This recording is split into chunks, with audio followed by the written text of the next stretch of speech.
All right, welcome all to Hit or Miss. This is the Smeggy-less version again because Smeggy is not here. We may have a wild Smeggy show up, we may not. It all depends. Uh, I am your host, Night Strike, and I have a few people here for the panel this evening. I don't have a large panel, but it's not the size of the panel, but the quality. It's how you use the panel. Well, with great panel comes great responsibility. So, Yep. anyways, why don't I just introduce my panel and we'll go from there. AWAG, our friendly New Jerseyan. What's going on? Not much. Just another day in the life of a communist state. Having fun, evading the secret police. To bring you this transmission of don't ever go to New Jersey. It's bad. They'll just arrest you because they can sense the amount of freedom you have. Is the chair against the wall? Potentially. All right. And now we also have everyone's favorite Sandhill shooter. How's it going tonight? Thank you very much for the invite. I'm still closing up at work. I'm not even home yet. I'm trying to get that done and get home and eat something and hang out with you guys because you're cool like that. All right. And last but not least, we have Mr. Squibb. Well, even though Smeggy and I don't agree on everything, I guess I'll represent Michigan in his absence. All right, I appreciate it. And, it's not the caliber or the capacity or even the type of action. It's the skill with which the firearm is used what makes a difference. Okay. I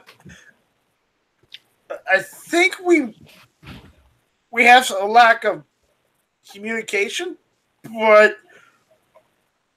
it's not entirely wrong, so I'm not going to argue.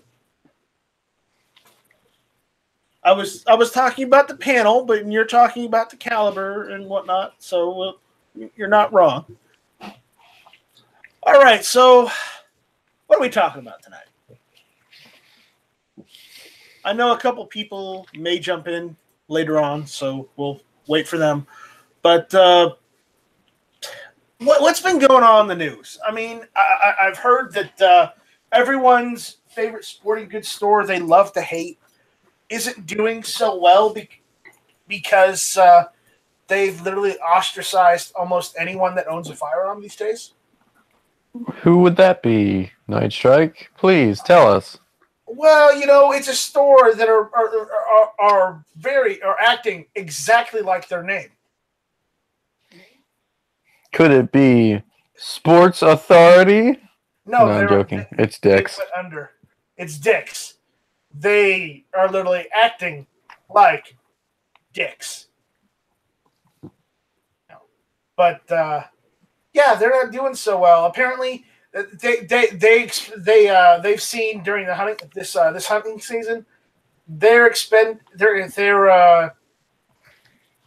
got lower than normal sales than they normally do when hunting season comes around. Gee, I wonder why. It's because they're dicks. They are dicks. But yeah, I just figure that's a tidbit to go and talk about before we get into our main topic. But does anybody want to bring a topic up that they'd like to talk about before we get to the main one? Anybody got anything? Nah, I'm just here for the ride. All right. Now there on the your belongings on the kitchen table and shut the window. On the YouTube side, we've got Scott Pacini, we got Crazy Scotsman said who's jumping in for a little bit. We got the gun snob out there. Yeah, I still question his gun snobbiness with a Maverick 88. I'm just saying. We got Gen Z2A. We got Atypical Jake. And yeah, that's who we got out there. Okay, apparently something's happened that I haven't seen in the news yet. Can someone link me to an article so we can go over it?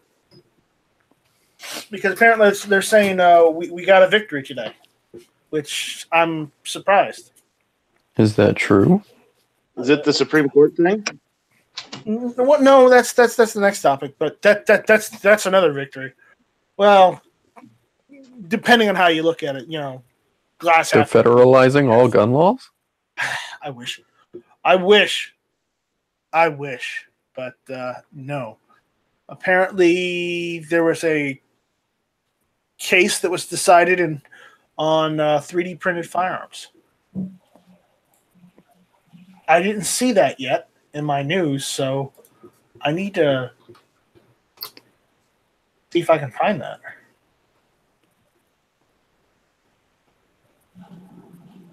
Does anybody have a link? That is a negative Ghost Rider.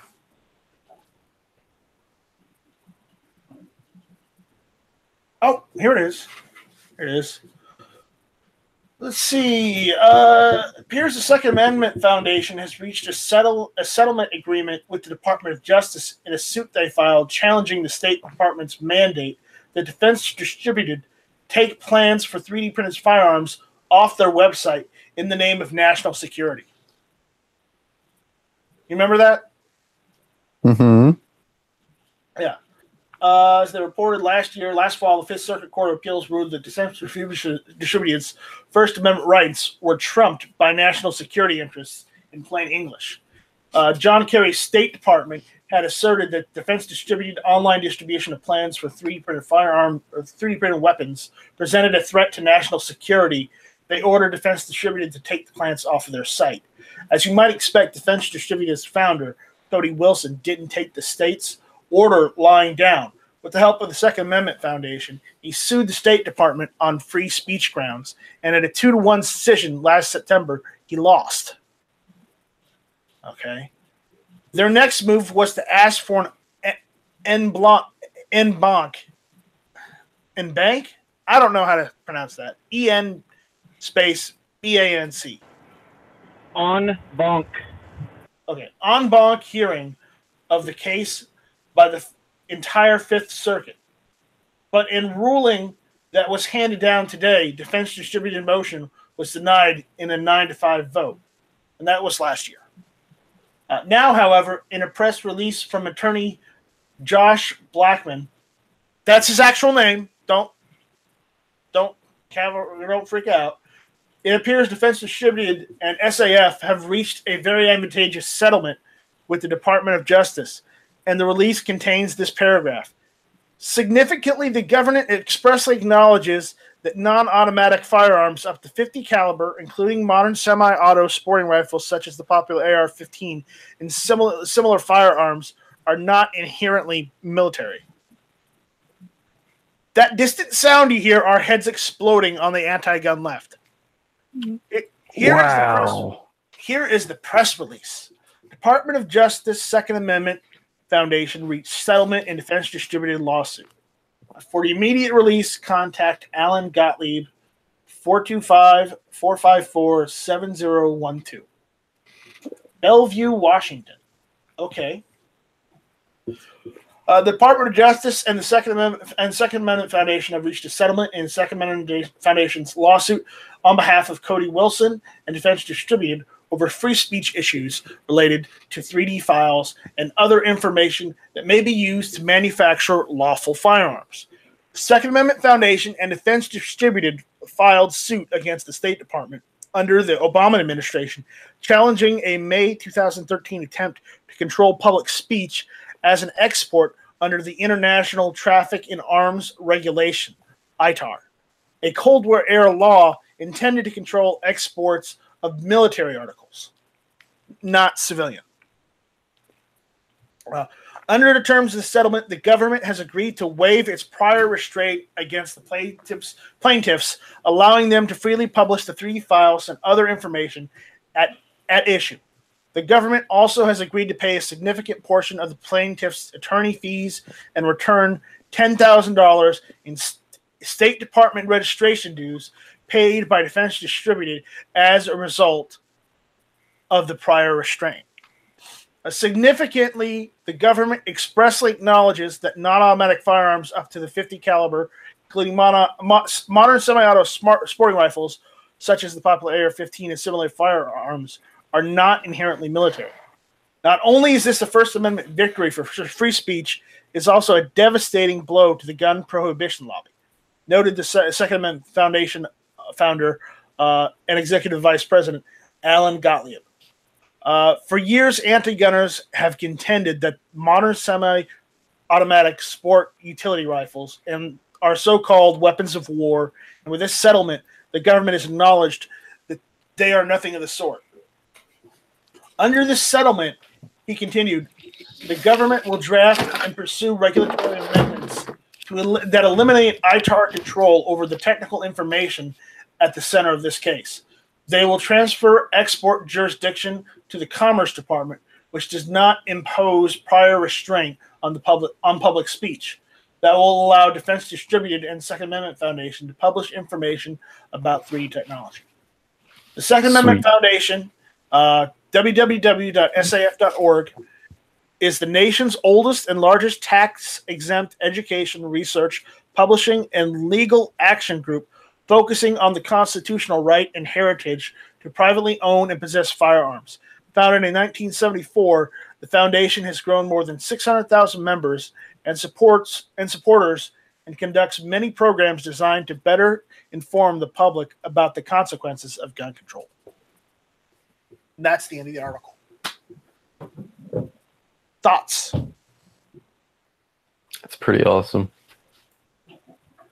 I just want to know what the Second Amendment Foundation had on the government to get the government to acquiesce like that. Tell me again what level of court that was. Fifth Circuit. Fifth Circuit. Fifth Circuit? Okay. So it's federal court, just not Supreme Court. Yeah. That's awesome. But this might also have to be I hate to say this, and this might sound bad of me, but I think what happened here is that the people who were in charge of this of saying no and going after Defense Distributed pretty much got the boot last year or this year, and the Defense Department now is all of I'm not going to say it's not all Republican side, but it's all of Trump's people now, instead of where we still had some holdouts last year of Obama administration individuals. Granted, that doesn't necessarily mean in the courts that they were there, but everybody else that aren't a justice it might apply to. And this is only my theory, so I could be completely wrong, but that's what I think about this. Yes, Local 223, or as everybody else knows you on gun channels, Clay. We know. We need Smeggy's insight on this topic, but the problem is Smeggy's been MIA. He's lost in the jungles of Michigan.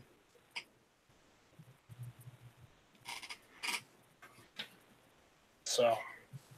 I haven't seen him. I haven't seen him either. I haven't seen him in a long while. But, so what do you guys think? AWAG. I think this is pretty cool. I mean, I don't know much about like courts and law and stuff like that. I know the laws, but I know Defense Distributed is still a pretty cool company. Actually, are they the same people that make the Ghost Gunner? They are. It's like a little like the Ghost Gunner. Basically, although those 3D printed files were what people could use to make their Ghost Gunner stuff.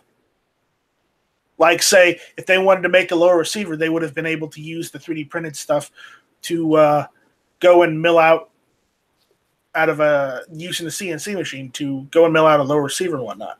Some of those files. Some of those files were also for the Liberator plastic firearm that they also met. You know, Yeah, the 12 gauge single shot, it was single 22. use.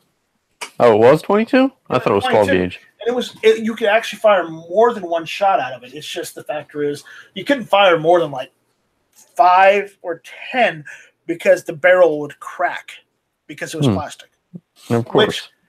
Which, when I was looking at it, if you could reinforce the frame, the plastic frame, with metal, and get a CNC barrel for the Liberator pistol, then you would eliminate any cracking of the plastic. But that's just my opinion. Yeah, Because well, here's the how firearms are made. Yeah, here's the thing is, to tell you the truth, if you can get something that is CNC made, it could be as quick and much, much more reliable. Now, the only thing is with CNC machining is it takes a while to set up. But that's what the Ghost Gunner is. It's a CNC machine instead of a 3D printer. 3D printer adds material, whereas CNC machine takes material away. That's not entirely true. The 3D printer does not add material. Basically, what a 3D printer does is it builds a 3D model from one layer at a time. So think about you have this one piece of paper on your desk. You add like 50 other pieces of paper to make a stack of papers. Similar with a 3D printer, you have a 3D image. It doesn't matter what kind of image it is, but you've got that image on your computer, that model, and what you do is you tell the printer to go ahead and print this. And what that 3D printer will do is it will build a 3D representation of that model one layer at a time in a similar aspect. So that at the end of the day, you have a 3D representation of what that image, that 3D model looks like on your computer. But if you look closely, you can tell that the model you have was made by one layer at a time. Yeah. So that's that. A CNC machine is different, where you take a piece of metal, you drill and drill out all the holes and do whatever else you need to, and cut away material to make a receiver of some sort or a part of some sort. So, CNC machine. All right. Yeah. Sandhills, you want to jump in on this? Well, I don't know anything about CNC or 3D printing, but just as a whole, this sounds like a step in the right direction.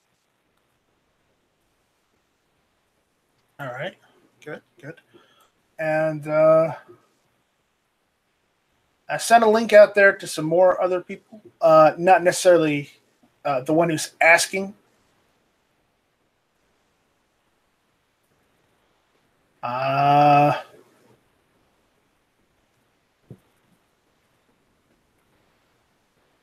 don't know what they're talking about. I see Mario Mosen out there. If I had his email, I would send him a link. Well, Budget's saying, so Night Strike, a CNC removes material and a 3D printer adds it. Yes and no. A 3D printer builds one layer at a time, not necessarily by adding material to make a layer. Not the way you think. You're making it say you already have an item which you're adding stuff on to. That's not how it works. No. I'm just saying it builds it one layer at a time. But it's still creating it from nothing. All right.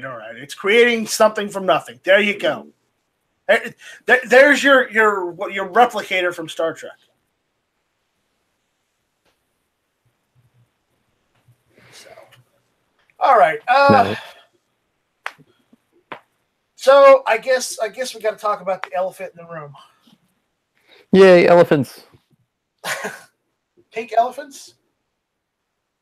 You mean the new live-action Dumbo movie? No. I mean, It's called Dumbo with a gun. no, we saw this. I got this email last night during match chat, but apparently, Donald Trump, President Trump, went and made his Supreme Court justice pick. So, let me pull up that. I'm not going to read an article, but I know who it is. It was Kavanaugh. He's not as pro Second Amendment as I'd like. I mean, there was another guy in the running who was a bit more pro Second Amendment, even more so seen as a extremist Second Amendment guy. But again, I'm not entirely unhappy with the pick because the lefties are going batshit over this. So problem solved. Let's see. There we go. So, what do you guys think of this guy? Have you heard anything about him? Have you read anything about him?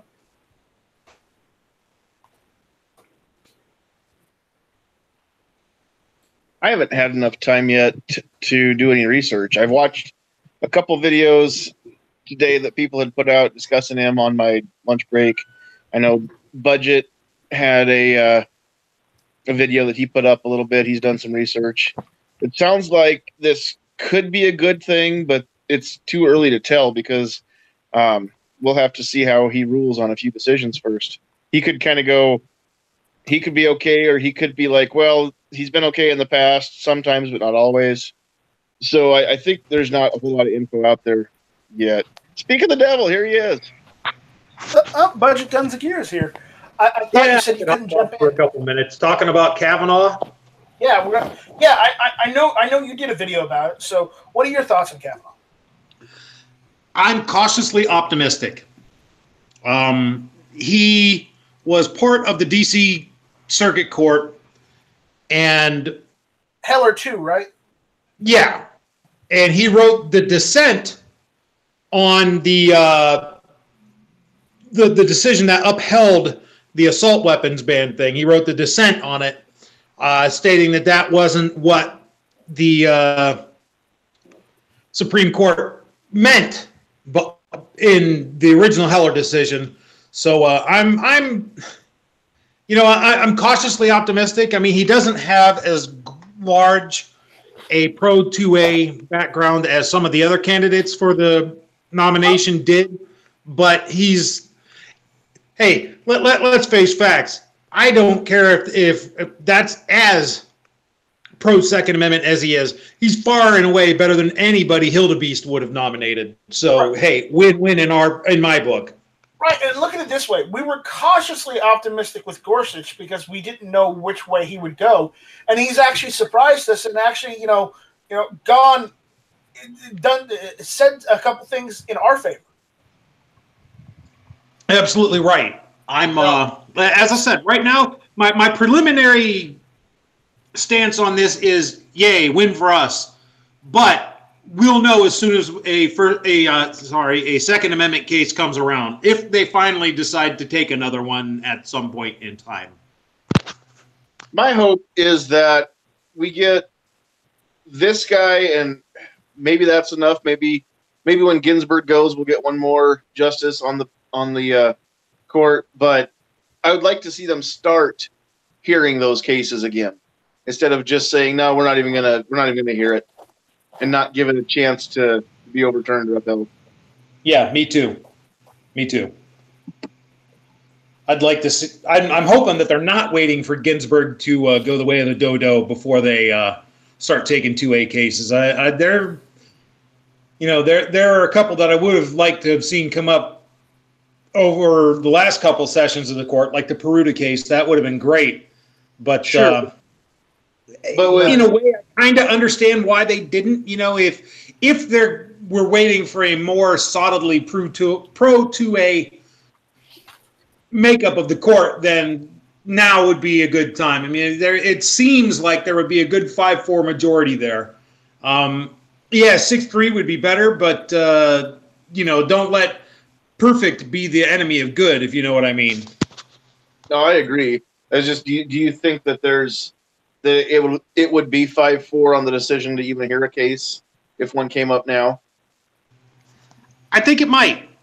Again, cautiously optimistic, looking on his the opinion that he wrote in the dissent that was pro 2A.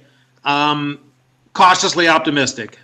So, because that would have ramifications all the way down the line. For instance, the decision in D.C. where they chose not to fight in federal court the concealed carry law and let that go into effect in D.C. because had they fought that, it would have contradicted a different circuit, which would have meant that the Supreme Court would have been forced to listen to it. So they chose to let that one die. So, and chances are the antis would have lost that one. Right. That's why that was the case. That's why DC didn't let it go through. So now with Kavanaugh, I'm hopeful that we'll either see more things, the anti-gun people. I think we'll see fewer cases, be upheld, because there's a chance that it would go to the Supreme Court, and then they know they'd lose. Yep. And that could be not only a good thing as far as pro 2A, but it could be a good thing as far as the anti 2A losing traction. And I just really, really would love to see, instead of us always fighting and giving ground up, I would love to see us get some traction and get the upper hand just for a few years even. Yeah, same here. Well, I've said over and over and over and over again that this in the arena of the courts is where we're going to win this thing. We cannot outspend the antis. I mean, that's just the way it is. None of us are billionaires like Bloomberg and Soros. We have to do this. When we do things from a legislative standpoint and from a political standpoint, it's always grassroots. It's always a bunch of little guys trying to push it instead of one big guy trying to push it. So I don't know that we can outspend them. However, we have the law on our side because the Constitution is very clear, regardless of what some people might want to try and say. So for us to win this issue, it's going to be done in the courts and it's going to be done at the Supreme Court level. And to have a majority on the Supreme Court, this why, and I said this last night and I probably last week and the week before, this is why having Trump win the election, the presidential election, was so critical for us at this point in history because of these Supreme Court nominations. The two that he's already made and the at least one more that he should be able to make will cement the court for 20, 30 years. And that's where we're going to win it. Absolutely. Oh boy.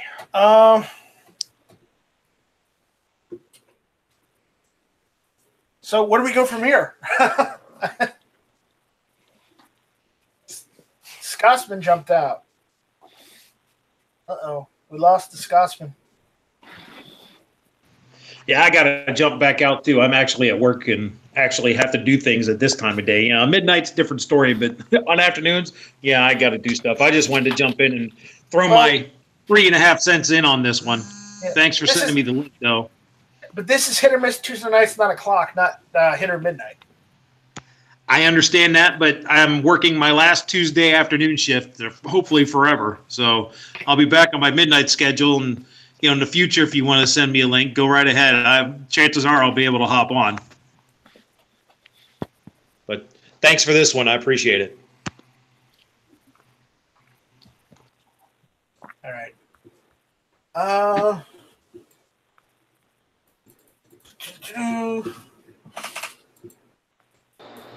Is this the part where This is the part where you can comment now if you want. Insert random comment here. No. What is it called? The thing you guys were telling me about before. Yes, this is the part. This is the part. So go ahead. Knock yourself out. I don't think he's talking to us, Nick. I think he's forgot his mic on. Oh, okay. I was talking to somebody at work. Who sounded like me. We lost Squib. And then one of the three of us. And then there were three. Where's Travis? Is he still traveling? I guess Travis is still traveling. I guess when you go on vacation, you just don't even come to you hit or leave all miss. your friends. You only show up from like match chat. No, he didn't even show up last night. So match chat was a hoot last night. I avoided that one because I have not watched Ant-Man yet, so Well, I'm not going to get there this week, so it's probably only next week before I get there. I'm actually going to go see it this week, but I decided, you know what? I know what's going to happen in the movie anyways because, well, hey, guess what? I looked things up. Let's just put it that way. But, yeah. David Bowling out there is saying, nice strike one. Talk about carry reciprocity. Well, that's going to be pretty hard because South Carolina, the reciprocity with that is kind of iffy. Some states.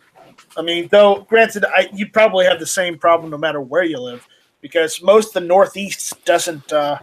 They don't have reciprocity with anyone, and you know the West, they don't have reciprocity with anyone either. So, can we talk about how states let's talk about this if I can. Hold on. I'm sending a link to someone, and he may want to jump in and comment about Kavanaugh as well. And I just want to get that out of the way first if he does. So, because I've seen him on Scotsman's chat a couple times, so and I've seen a lot of his videos. I just figured he might want to jump in and comment too. All right. So, well, I've got something I want to sound off on when you're ready. All right. Mario Mosen, check your email. You got a link, bro. So, but yeah, I don't know. Reciprocity, we can go on and on about it, but I don't want to go over that as a topic because it's just there's good parts to it and then there's bad parts. There you are, Mario. It is I, Mario. Yes. He's got a Mosen. He's got a Mosen. What's up? What's up? What's up? How's everybody doing tonight? Doing good. I've seen you. We've been on with Scotsman a couple times in his chats. So.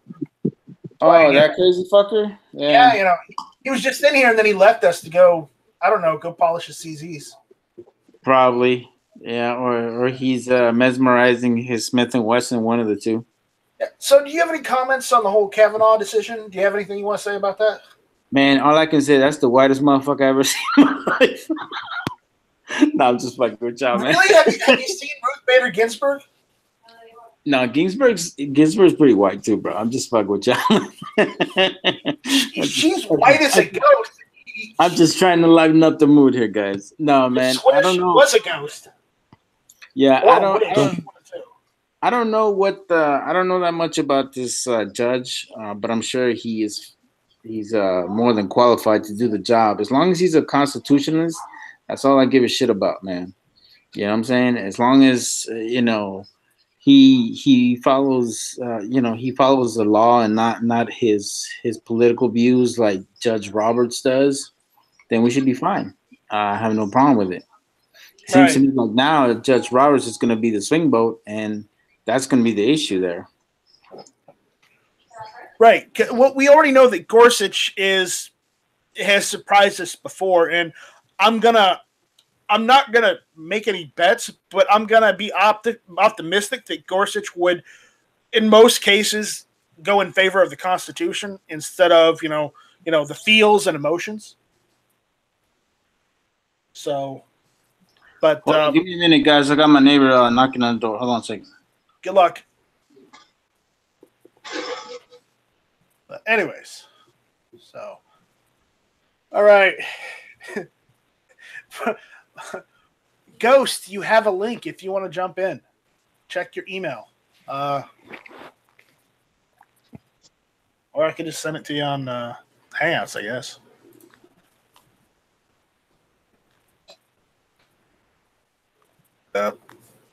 Yeah, talking about lots of things. Who else we have out there? Trauma Jock is out there.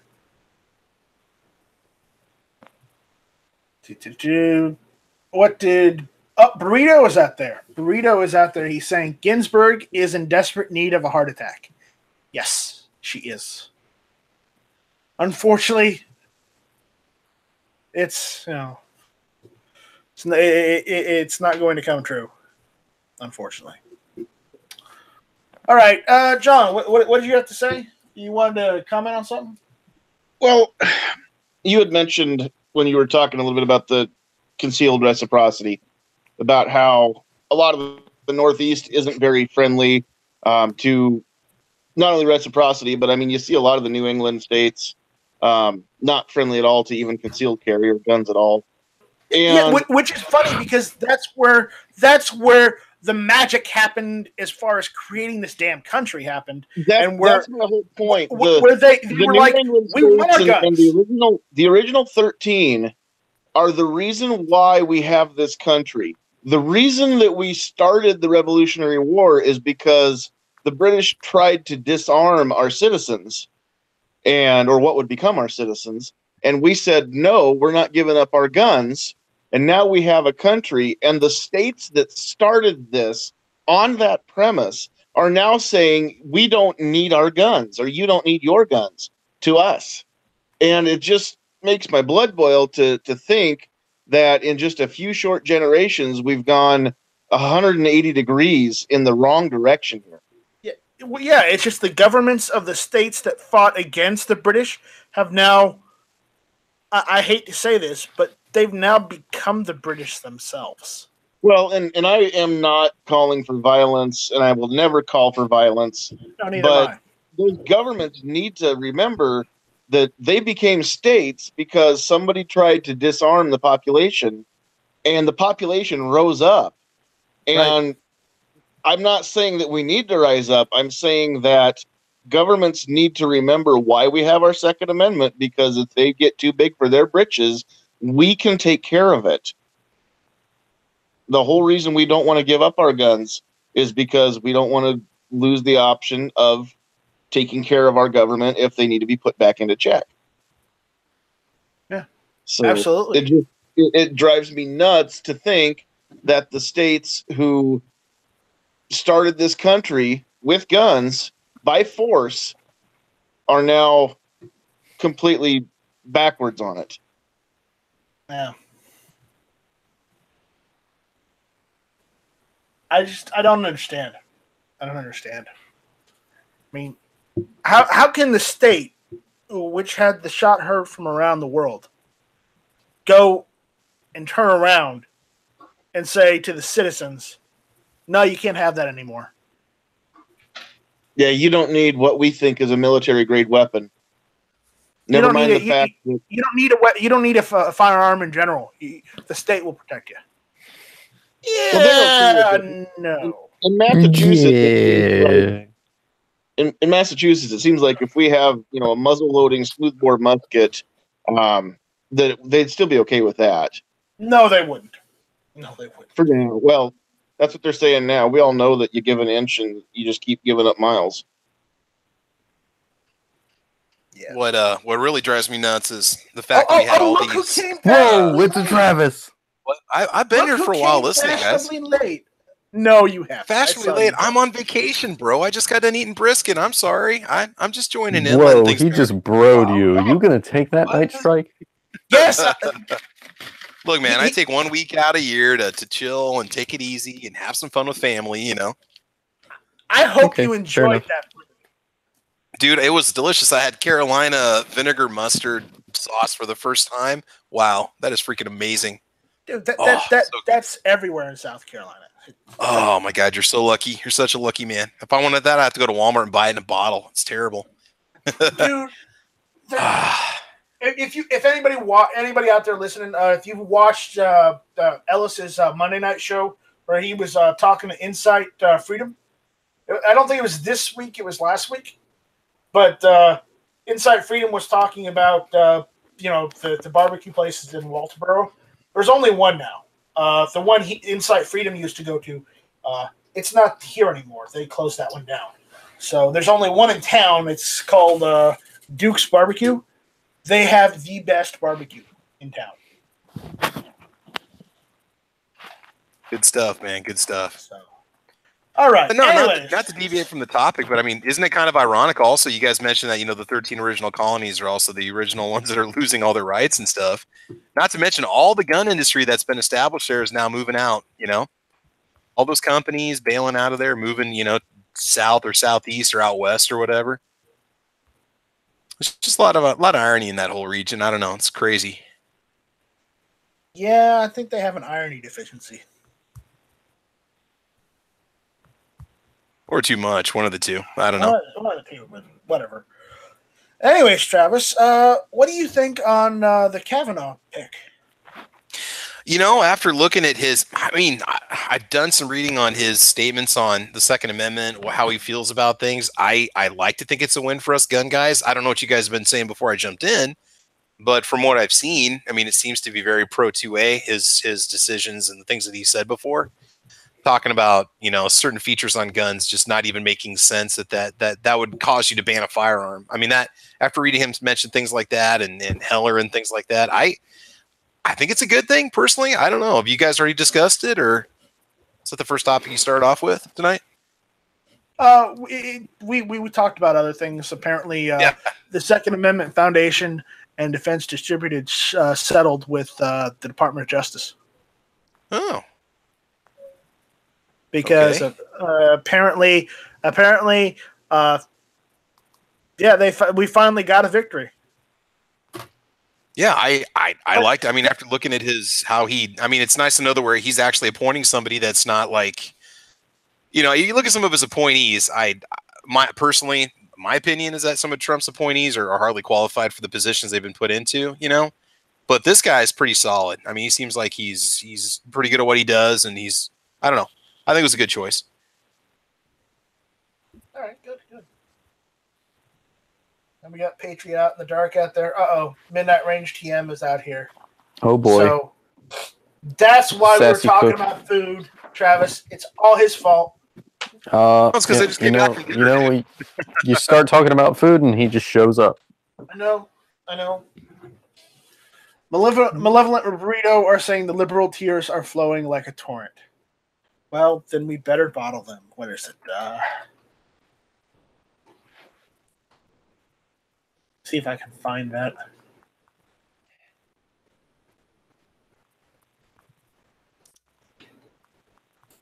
Here, let me see. Here it is. Here it is. I found liberal tears. Yep. Hold on, let me see. So unprofessional. Is that the new cologne from the makers of Toxic Masculinity? I believe so. This is the body spray. Yeah, Liberal Tears is isn't it? It's not quite as bold or as earthy. Yeah. Let's see if this works now. There we go. I found liberal tears. We have started bottling liberal tears, and it's now bacon scented. That works. That's a good thing. That's liberal tears. We're bottling the liberal tears, and it's bacon scented. Whole line of products now. Good. Is that the enhanced version, like the 2.0, or what? For serious gun care. Okay. Just for you, Burrito. Just for you. All right. We got any other topics? Is anybody, Ben keeps on asking me about a carbon fiber barrel, and I don't know. I've never used the thing. I don't have an opinion. I'll comment on. They're okay. Yeah. The technology isn't there yet to get them super lightweight while having heat dispersion and reduce barrel flex. Personally, I think proof research barrels are a better value. because their rifling is 5R rifling, and 5R is a much more accurate rifling cut than standard button rifled. So, but either way, the barrels themselves are still $700 to $900 a piece. So, yeah, Ben was asking about the Christensen arm barrels. I would assume for what you pay, you're getting the 5R rifling. We're talking, like a $2,400 rifle. I'll be testing one this summer, but I've read about them, but I don't think a lot of people really know much about them just because they're so cost prohibitive for a lot of guys that they just don't have that kind of cash sitting around for a barrel, Let's be honest. I'm the guy that goes and buys from PSA religiously. Why would I spend that much money on one barrel when I can buy like 5 from PSA for that price? Well, okay. I will give you an example right now. Is if you have a hunting rifle that you want to take out to 1,500 yards, that carbon fiber barrel will do that all day, every day, no questions asked. And it's lightweight, for the precision, you're paying for the quality, you're paying for the like you said, the weight reduction. It's extreme weight reduction for a 20-inch barrel. That's a stainless steel barrel, like the 20-inch barrel that's on my AR-15. That barrel alone weighs 3.5 pounds. That's heavy. That same length with the carbon fiber reinforcement on it is, I think, right around 1.98 pounds. It's a lot of weight savings for a long-range precision rifle. Now, personally, I believe it's Falkor. Falkor Defense makes a titanium. It's like a mix of. It's a steel barrel with a titanium sleeve, and then that is like wrapped in like this plastic. It's a little heavier than the carbon fiber ones. It's called their Dracos barrel. But the thermal retention for that barrel is incredible. They had a demo that they were shooting a semi-automatic 300 Winchester Magnum out of a 24-inch Draco barrel, and they did a mag dump, which was, I think, 20 rounds. And the guy stuck his finger into the chamber, and he's like, yeah, it feels like normal outside temperature. But see, here's my thing. I think PSA is for the everyday person that, you know what I'm saying? But in reality, why is a civilian worried about weight on a precision rifle? And most of the time, you just have it on the table. Here's this. That's just it. You guys need to quit whining about weight and hit the gym. Man up, geez. Hold on. I compete in something called it's. They allow you to compete in things in New Jersey? Since when? Yeah, it's PRS. It's Precision Rifle Series. And you glow in the dark too. Yeah, totally. But you're basically running a course like a 3-gun course, but you're running with a precision rifle, and you're engaging targets out to 1,000 yards while moving around like a 3-gun like area, essentially. Man, that's some intense Call of Duty shit you guys got going on over there. It can be pretty intense. Am I the only one that thinks that's a bad idea? No, that's a great fucking idea. Why is this? See, here's my thing, guys. I am all about civilians learning about military tactics and how to defend themselves. Because I'm gonna tell you, there's not enough of us out there to take care of all you guys. So it's better for you guys to be prepared to know what the hell you need to do if for some reason fucking North Korea decides to get ballsy.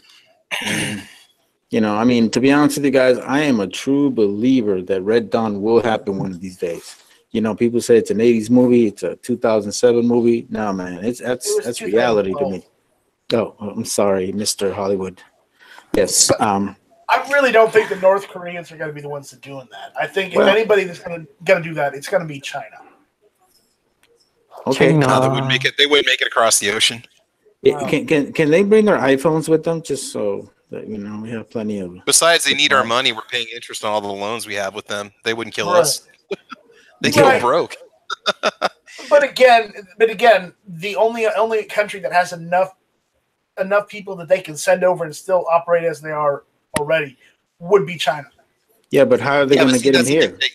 Yeah, they got to get over here without getting blown up. There's no way you can get the boats over here. There's no way we'd sink them with subs. But the aircraft wouldn't make it. We'd shoot them out of the sky. My point is, North Korea can't afford to feed enough people to send them over here. No, North Korea wouldn't happen. No, but see, this is another thing that you guys really need to start looking at. Have you guys ever looked into the whole Mumbai attacks and the Paris attacks? They didn't need that many people to kill a lot of people. You know, they only needed a group of 10, with automatic rifles, and they did a lot of damage. But don't forget though, those people were all disarmed. In Paris, nobody had anything to go stop those guys. They had no weapons except for the police officers, and half of them weren't even armed. So yeah, that's why it looks so bad. You try something like that in, say, a neighborhood in Dallas or maybe back in Nebraska, you're not going to get far, bro. Well, they're not that stupid, buddy. My thing is that they're going to go to a state like California where they continuously have oppressive gun laws, and they're just going to blow the shit out of everybody there. And remember, yeah, but what about your police departments, your SWAT teams? Those guys are going to throw down too. As I've said this before, any force that's going to try and invade the United States in a Red Dawn situation, the only way they're going to get into the country is via these states that are restrictive on firearms to the people. California. Now here's something that you guys are not thinking about. You guys remember the North Hollywood shootout? You guys remember that? There were 2 bank robbers that had Kevlar. They had Kevlar, automatic weapons and whatnot. Yeah, right? yeah. And that's obviously they didn't kill anybody because they're pretty shitty shooters. But let's stop and think about it. Somebody who is military trained and has that kind of weaponry and kind of equipment and the damage they can do. Like I tell you, I hate to throw the what ifs, man, but I see too many things that point towards that direction. You know what I'm saying? And maybe I'm just a realist, or maybe I'm super paranoid. I don't know. Maybe 3 deployments to Iraq made that to me, but it's just things I've seen, things I've experienced. Those are the reason why it makes me feel that way.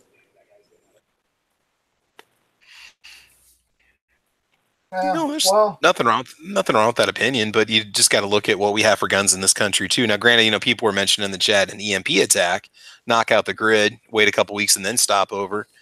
That could be a little more critical. I could see that possibly, because then by that point, people start freaking out, turning on each other, looking for food and water. It's not feasible for somebody to invade us. It just really isn't. The problem we'll have is from within. There'll be some sort of situation where there's civil unrest for whatever reason. There's a cyber attack, civil war.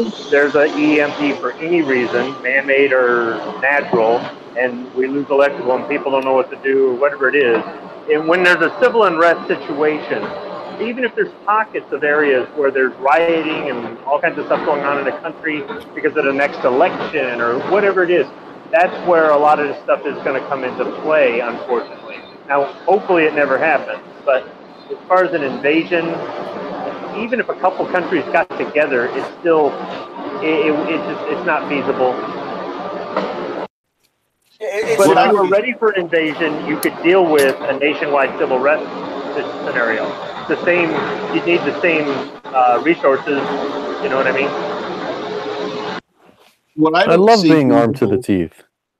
I do too. What I don't think feasible is a invasion by force, but if we ever get invaded, what I could see being feasible would be an EMP or something like that, and then after we've turned on each other or whatever, if the government would collapse, if there was like a 9/11 attack on Washington, and then an EMP, we took out the grid, then somebody would come in and have relief from a different country, and all of a sudden we'd be happy about it. And I can see that kind of invasion happening before an invasion by force. And you see, I love this. This is really good debate right here. We don't always have to agree on everything that we do, but I think all of us bring something to the table where it's it's a good debate, and I like that. Somebody out in the YouTube chat said this that we'll have civil war because of political culture first before we have an invasion. Yeah, you're probably right. Yeah, and that's the thing I see, because I saw a poll the other day where granted this was done by the mainstream media, and we all know how they only go to one side, but they in a poll that they took, apparently 31% of Americans believe that there will be another civil war sooner than later. I just hope I get my PSL done first. I hope so too. Yeah, I still got another upper I got to buy from PSA. Yeah. Ben is asking, in all seriousness, do you think a civil war in at least the next 5 to 10 years is inevitable with how things are right now? I'm not going to say 5 to 10 years, because a civil war is not something you can expect. Or it's not inevitable. It's plausible. Simply plausible. That's it. It's plausible. It's not inevitable, but it is plausible. That's right. That's right, Squid. But again, as I said, a civil war just kind of happens. It doesn't. It happens because of a chain reaction of things. And in order for that to happen, I don't think it's going to be in the next 4 years. I don't think it's going to be anytime soon in Trump's first term. If he gets a second term, if he goes for a second term, I don't see it happening then either. I pretty much see whoever becomes president after Trump, like say either their first or second term, depending on what side of the aisle they're on. It might happen then. It might happen, after the next guy. It might never happen. We don't know. It's not something you can predict. It's something you can prepare for, but not predict. Here's what I see about that is basically, do I think that like some sort of degree of civility that's in this country is going to take a downward spiral? Yeah, sure. There's going to be fighting. There's going to be people with crazy political views. I don't really pay attention to politics as much as I should, which it's a double-edged sword. Almost. It's good because you don't fill your mind with hatred of the other person, because I'm not one person to hate people unless they do something mind-numbingly stupid against me or my family. But like it's the stupid like Antifa and people like that. I'm surprised that they're still a thing. Yeah. I can't see civil. Oh, go ahead. It's just those stupid acts of violence that eventually that they just get their asses handed to them by some standard by on the street, because they're all a bunch of soy boys. See, here's another thing too that I do become a little concerned, because the desperation of the left and how far they're willing to go, and then I'm just wondering how far do they really want to go. I mean, some of the things that they're... Yeah, go ahead. Sorry. Here's another thing that I do have a little bit of problem with on the right side of the argument is people say, oh, if there's going to be a civil war, it'll be so one-sided, this, that, and the other thing. Oh, the left can't do anything because they don't have, like, firearms and stuff. Now, here's the thing, is I suggest all of you, if you think that you are going to be in some form of combat situation, is either civilian or military, I encourage you, please read The Art of War by Sun Tzu. Please. Because that is the biggest mistake that you can do. Spoiler alert, one section of the book is I'm going to break this down essentially. Never ever underestimate your enemy. Never, ever underestimate your enemy. Think of it like this. Think of the LA riots, not the first ones, the second ones. Okay, those shop owners were standing on the roofs of their stores, protecting them with the weapons they had. In the civil unrest situation, maybe the people that are causing it aren't necessarily gun people, so very few of them are armed, or the only ones that are armed are the criminals with their stolen guns they've already committed crimes with anyhow. but they'll be burning stuff. They'll be breaking windows. They'll be busting into businesses, stealing TVs. They'll be busting into houses, taking things. They'll be hitting people. They'll be throwing rocks and bricks and bottles and stuff like that. I'll be up on top of my roof with my Henry rifle, made in New Jersey, ironically, defending my home. Boy. So, whatever. But I mean, it also depends on where you live too. Even though I live in a township, it's semi-urban, semi-rural. Where the area of the country I live in, I don't really see any sort of riot situation happening in our suburbs. Whereas in other major cities, the riot that starts in a city would probably spread to the suburbs. So you also have to be cognizant of your environment. I don't know if that's in Sun Tzu's doctrines, but it touches on it a little bit. It dictates your defensive strategy. We go into this in Lock and Load from time to time when we talk about everything ending.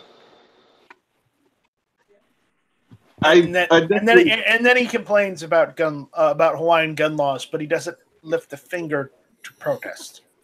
Okay, let me throw my 2 cents on that, guys, because I was actually in the LA riots. I was living in South Central LA when all this stuff happened.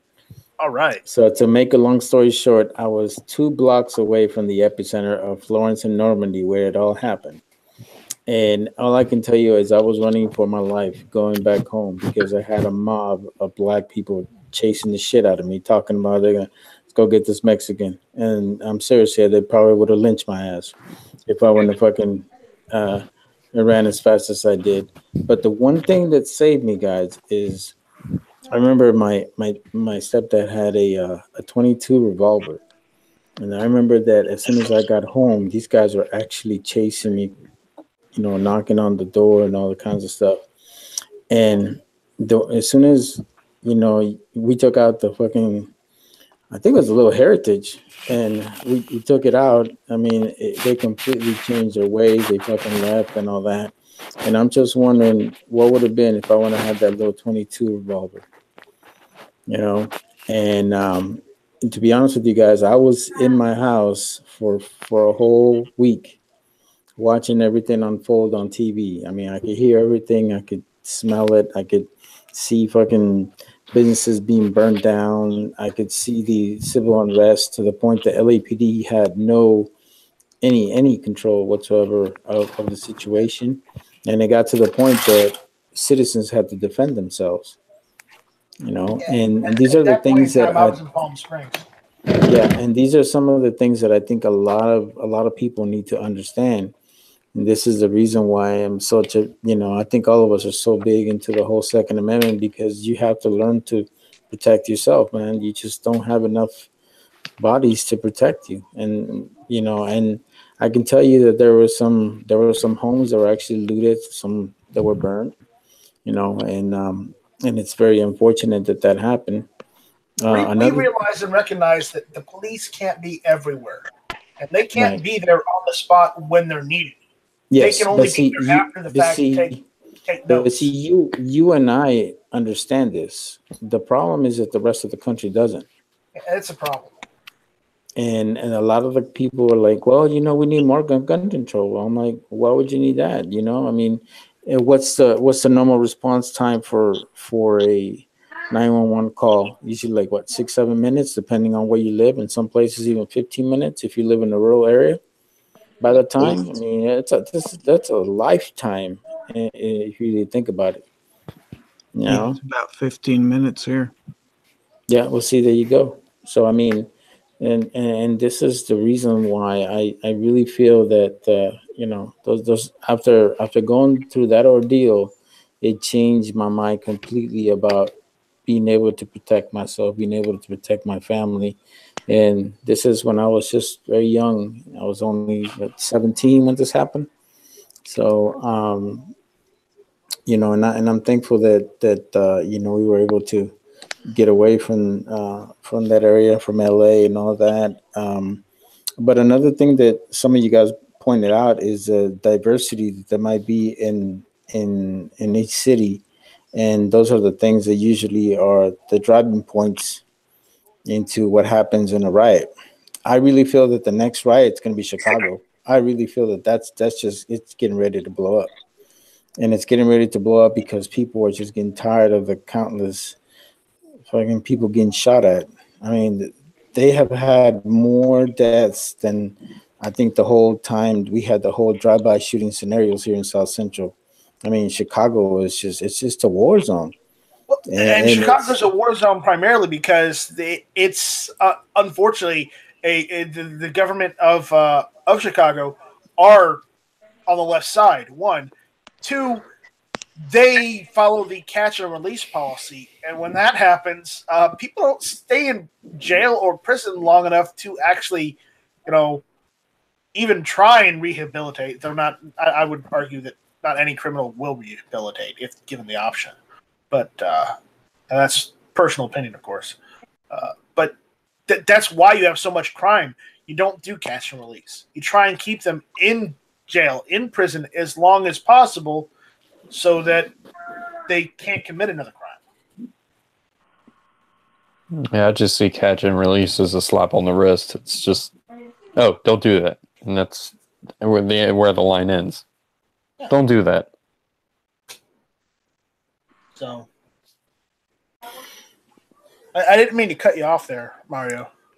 Oh no, man, you're good, dude. It's good, man. I really like this. What we got going on here. Pretty good, healthy debate. Pretty good, back and forth. It's really good. So, no problems, buddy. All right. We got Sarge jumped in for a little bit. Sarge, you want to give us your thoughts on some of the things we've been talking about today?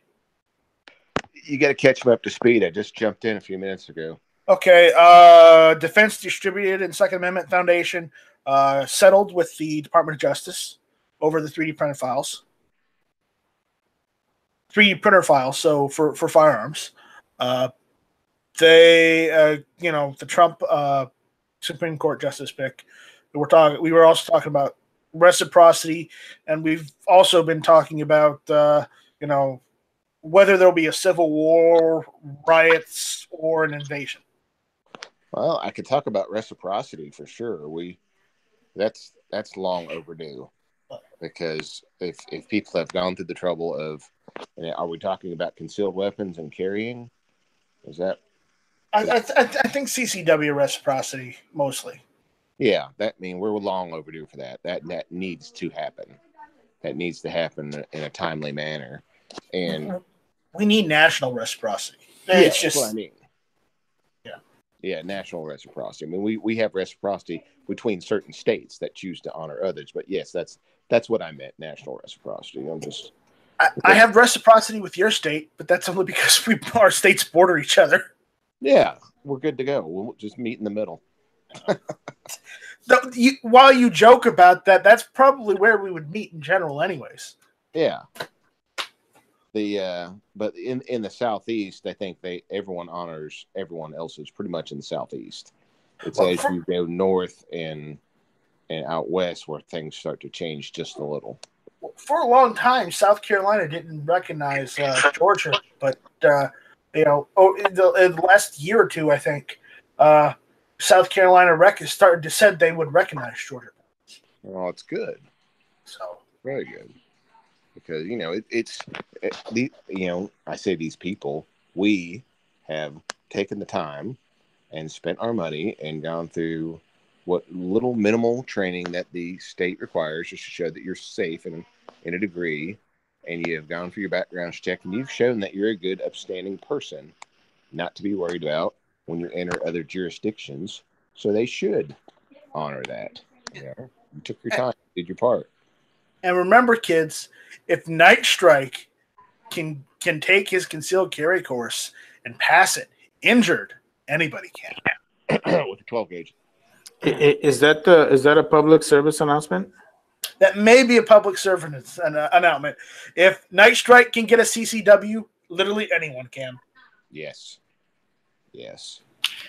I'm just kind of questioning how you snuck that 12 gauge in. Exactly. It wasn't a 12 gauge. It was a 1911. And in my defense, it wasn't my 1911. It was the used and abused 1911 that the range goes and loans out. Oh, so it was a 12 gauge. Okay. Man. They're such givers, I tell you. You guys are... Gee, with friends like you, I don't need enemies. That's right. That's right. I also probably need aspirin though too. But, this is another story. Is that to prevent the heart attack? Is that what we're doing that for? No, that's to deal with everybody else. And David Bowling says not in Maryland. Night strike. Well, I don't have reciprocity with Maryland, so. And when you were talking about Civil War, I don't know what issue has truly divided the country that could bring a civil war on. Certainly Trump. Well, yeah. No, we're talking war, not just protest. Right, and an actual war. These people are not prepared for that in the least. At the risk of underestimating my enemy the way that, AWAG said not to do, and I'm not underestimating. And I know that the riots in LA and other areas were just as well have been war zones. I'm sure that they were just as terrible for the people that were there. But we're not looking at somebody who's going to be organized and armed nationwide to have a true civil war across the whole country. Yeah. And split us like that. Yeah. And then what are they going to do? Get triggered and wear a pink hat? What are they going to do? Run around with dildos holstered on their hips instead of actual firearms? You mean unicorns? Unicorns. They may just resort to renting a U-Haul truck and driving it into a crowd of 2A supporters. Which could happen, but I mean, again, we're talking about localized incidents in populated areas, not war across the whole country, including the flyover states out here that nobody cares about in the elections, the Midwest. I mean, if it's a civil war, then these fields it will be mostly in cities. Right, these fields are getting fertilized in blood too, just like the cotton fields, the tobacco fields did in the South during the Civil War. The original Civil War. Okay, here's the thing, is I see it like this. There will be civil unrest, but there won't necessarily be a civil war. Right, I agree with you 100% on that. There's already civil unrest. Even though half of the ones that are unrest don't even know why they're upset.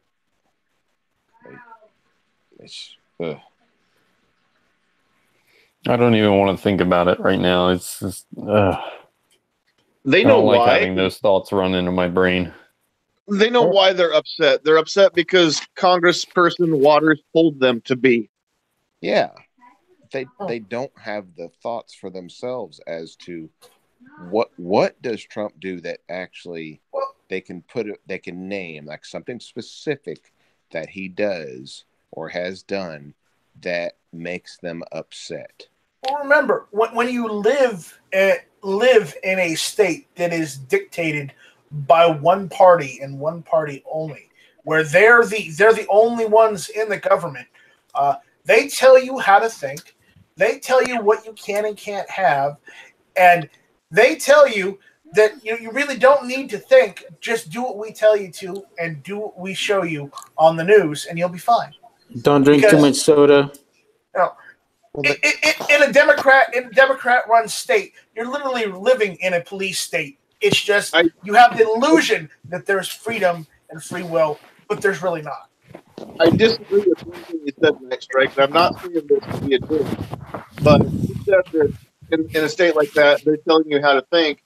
They're not. They're not teaching people how to think. They're telling people what to think. Yes. What we need is for people to learn how to think and then do it for themselves. They're telling people what to think, exactly what you said.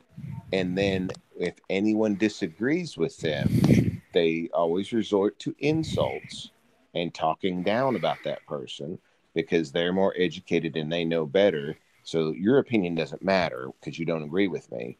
And they throw out these general statements with nothing to back them up. They'll say, well, Trump is racist, and if you support him, you're racist too.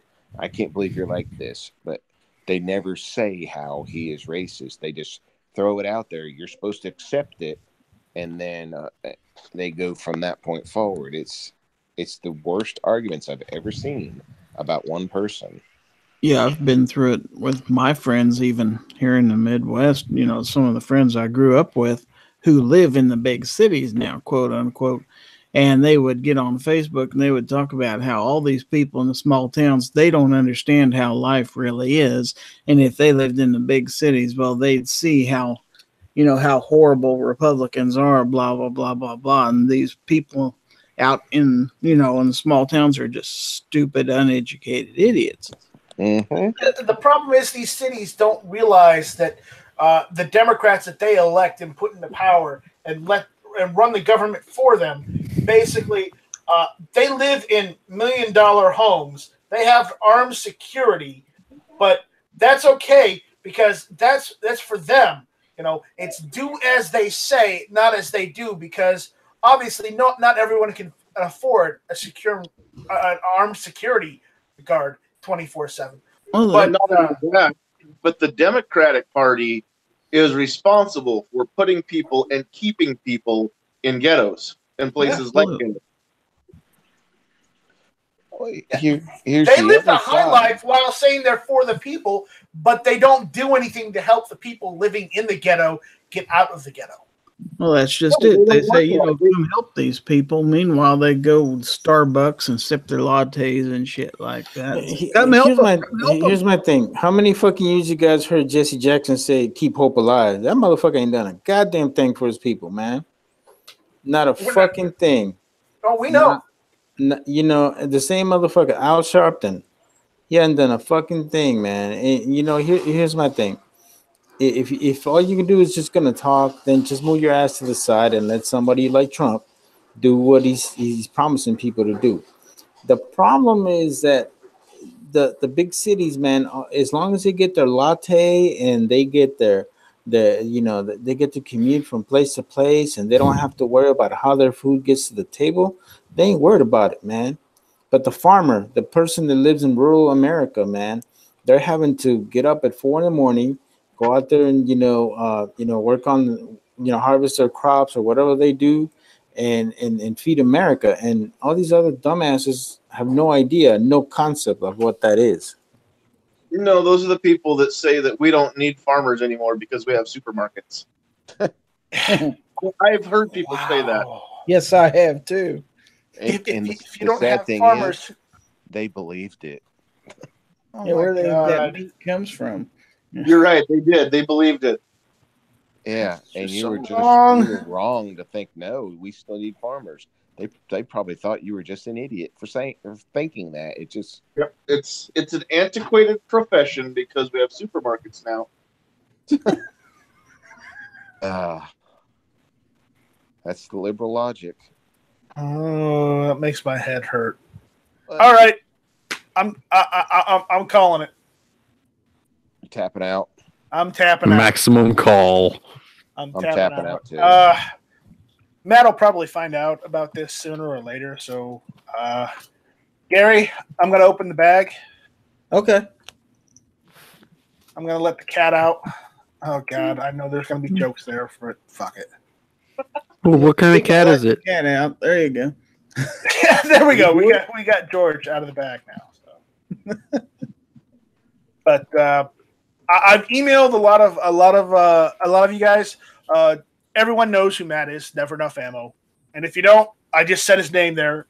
But some of us have been trying to put together a fund to help him get a better video card because the one in his computer is awful,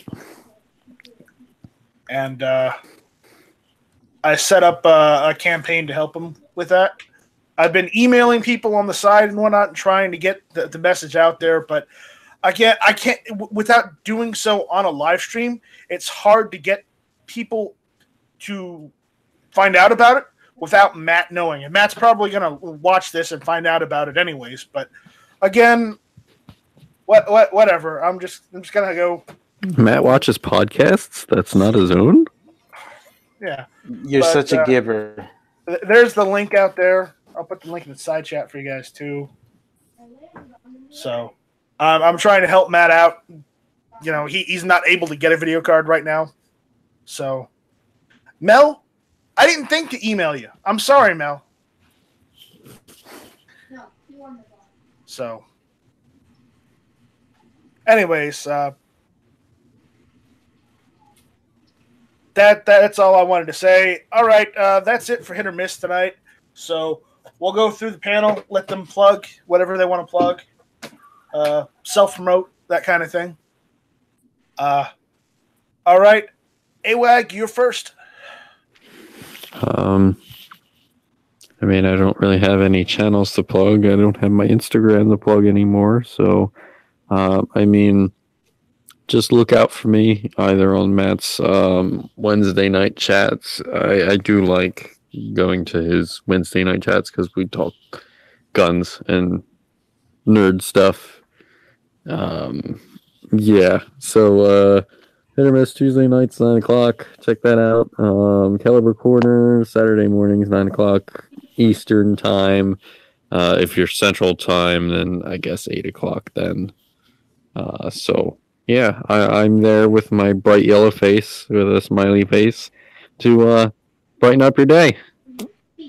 Central time is the only time zone that matters anyway. That's right. All right, Gary. Self-promote. GizzardGary.com. Check out my website. Also have a Patreon. You got to help me feed this cat because it costs a lot of money to feed a fat cat like this. Not really. Do you feed him lasagna? I haven't tried it, but it's worth a shot, you know. Just don't put garlic in it because garlic is deadly for cats. Anyway, it'll make them have the poops. Join gun channels. Check out guntube.org. Get in there, drop some videos, and check out what's already there. Pretty cool site. And I'm out. All right. Mario, you want to promote your channel? Hey, what's going on? Hey, first of all, thanks for the invite, man. I wasn't expecting it. I was just... Well, I saw you commenting out there. So we've been on chats with Scotsman before, so I figured I'd just throw you a bone, dude. Well, yeah, man, I appreciate it, man. For you guys don't know me, Mario Mosen, I'm active duty Army, and I'm currently working on my master's degree, so I'm usually not on this thing as much, but I do have a lot of videos. If you guys want to check them out, check me out also on Facebook. More than happy to add you as a friend. And also on Instagram, you'll be able to see the same second ID patch on there. And I'd love to have you as a friend. I always appreciate everybody's support to my channel and support towards, helping out those that are in need. And that's pretty much all I got. Thank you. All right. Awesome. All right.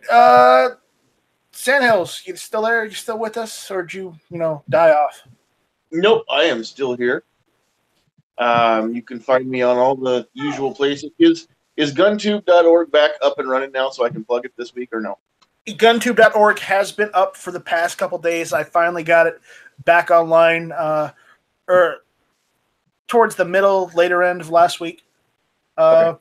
We had technical difficulties. Let's just put it that way. I haven't been out and about doing a whole lot lately on social media, even on YouTube. My spare time has been taken up. I've got a nephew who's was in a car accident here a couple weeks ago, and he's not going to die. He's not in critical condition, but I'm going to hopefully be making a video about him here before too long, just because he's going to go do some rehab and just fight for the ability to learn to walk again, or hopefully even be able to move his legs again. So my time has been kind of taken up. We've been on the road a lot, going to see him when we can. But you can find me on Facebook, Instagram, guntube.org, Patreon, of course, YouTube. If I've missed anything, just search for Sandhills Shooter, and you'll probably find me there. And thank you very, very much for letting me come and put my 2 cents worth in tonight. Well, you're always invited. Sarge, go ahead and self-promote. Well, I really appreciate the invite. I was a little bit late. It's been a busy week, but I was happy to jump in. I guess the only thing I've got to stream coming up Saturday night at 11 p. East. And if you guys could check out one of my videos and look in the description, maybe treat yourself to a hat or a shirt, that'd be good, because I want to make some more stuff once I sell this off. And maybe check me out on Patreon. And I guess that's about it. I'm just looking forward to getting a few days off and going in front of the camera and producing some content as well. So happy to be working off this week. All right. Squib, got anything you want to promote?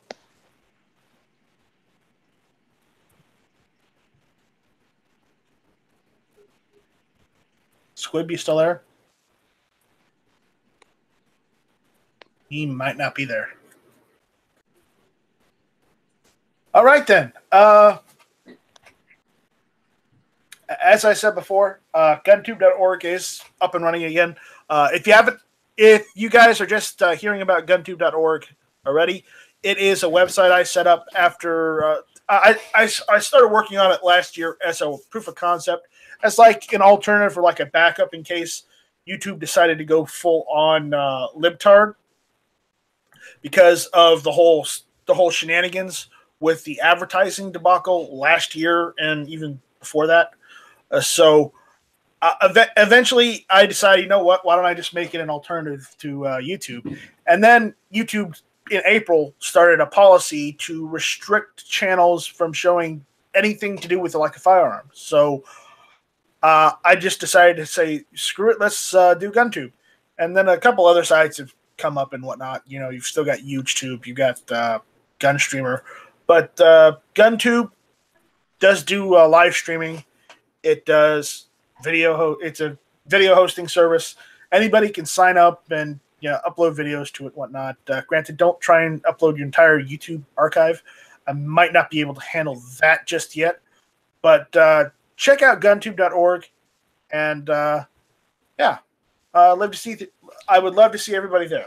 So with that, that's all we got tonight. We'll see you guys next week. So with that in mind, this was Hit or Miss, and should not be infringed. Bye, Felicia. All right. We'll see y'all later. Hi.